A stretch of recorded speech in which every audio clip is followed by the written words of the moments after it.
Hola gente, ¿cómo están? En este video les enseñaré a cómo ver el logo de su canal en los videos de YouTube. Lo que tenemos que hacer es ir a YouTube Studio.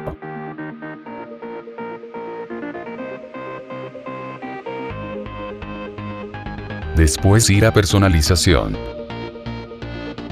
Luego le damos a branding. Y en marca de agua le damos donde dice subir. Y buscamos el logo que queramos que aparezca en el video.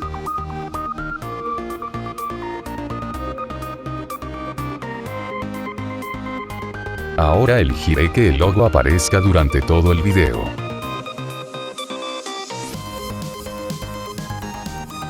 Y le damos en publicar para que se guarden los cambios. Y ahora pondré un video para que vean que sí funcionó. Como pueden ver, el logo sí funcionó y aparece.